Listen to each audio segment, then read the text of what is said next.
Hi folks, it's Mark with It's All About Racing.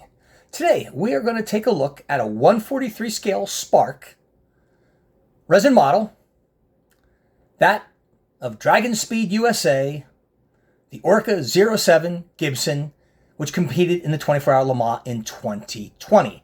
Now this car won the LMP2 class in 2021, but not 2020. So no, this is not that winning car.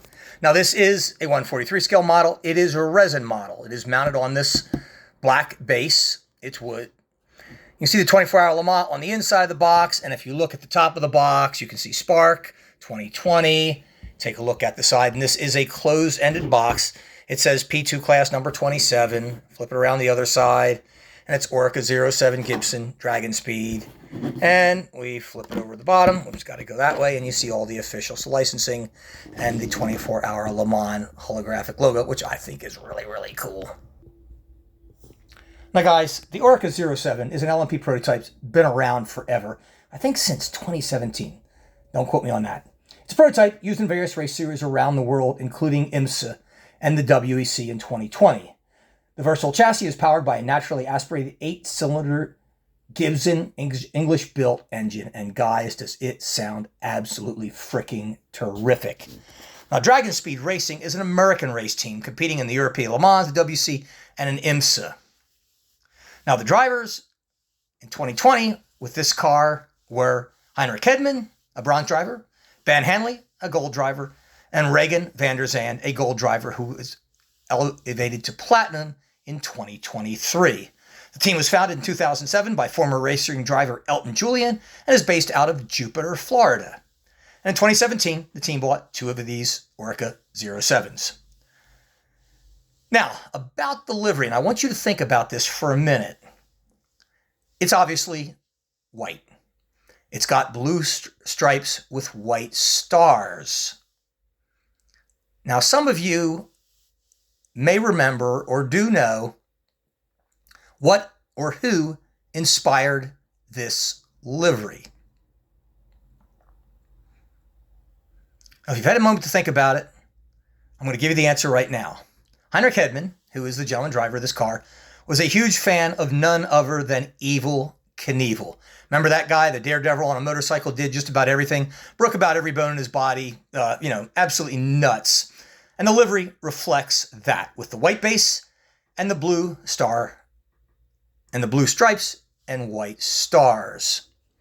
Now, if we take a look at the front of this car, it's everything you would expect from Spark and nothing less. Look at the headlights. They are stunningly recreated. They look three-dimensional. You've got a huge carbon fiber splitter and dive planes on the car. On the big old nose of it, here in the middle of it, you have got the tow hook. There's also very delicate aerials there too, and we're going to look at those in a moment. If you take a look, get deeper on the inside, you have got the arm of the windshield wiper, and the interior is very nicely done. This is a left-hand drive car, so if we take a look at it this way, and you look into the cabin, you can see the foam surround that encompasses the driver. And this actually opens up when they open the doors. Now, speaking of taking a look at the car from this side, and I had to pull this up. Now, if you take a look by the aerial, the front aerial, you're going to see a little tiny pitot tube. It's almost impossible to see unless you really, really look for it. But you can see it right there as I lifted that up. Notice the tear-off sheet. Piece is really cleverly done. You've got the pull tab for the to cut off the power for the car. And guys, the door handles on the driver's side door are photo etched parts. They are not painted. You can actually stick this thing underneath it. I'm not going to do it because I don't want to break it. But it's really, really finely detailed. You have the names of the drivers on top of the door. Hyman, Hanley, and Van der Zand. You see another small aerial there, right above the air scoop. All along the back of the dolphin fin is the blue stripe with the stars. See Motul 300. Now, take a look at the wheels, and they're really nicely done. I'm going to lift this up again. You can clearly see the rotors, the brake caliper, along with the nice Michelin tires. You can see where it is painted red on the wheel, indicating where the nozzle for the air jack is, and not the air jack, I'm sorry, for the for the air cap. Also, you've got the same on the front wheel. If we take a look at the back, and one thing you're not going to notice on the back is an exhaust, which is kind of odd. The exhaust is literally right there in front of the rear tire. You see where the black heat shield is? The exhaust is right there. It is very hard to see with the livery. On the back of the car, you can see the lights, you can see the tow hook. As I mentioned, the exhaust is on the side, so you do not see that. On the inside of the wing, you've got other logos. Very, very cool. And the outer wing ends are painted blue. And here's a look at the other side, or what we call the passenger side, I suppose, if you looked at it that way. Very similar to the front. Now, guys, there's a lot of topic about, whether it should be resin or whether it should be die cast. This car is resin.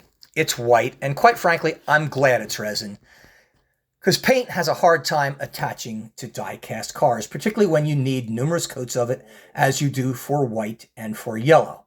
So, for that reason, I think resin is a better choice. It's a little bit lighter. It's easier for the manufacturer to manipulate it for the numerous shapes they've got to get out of. Particularly when you look at Formula One cars, it just makes a whole lot more sense. Unfortunately, you don't have any open or moving parts, but these are collector's models, so that should not be the case anyway. So anyhow, hope you guys have enjoyed that. Thanks for watching. And our next car will be a Formula One car from the year 2023. That of Aston Martin Racing with Lance Stroll. See you guys.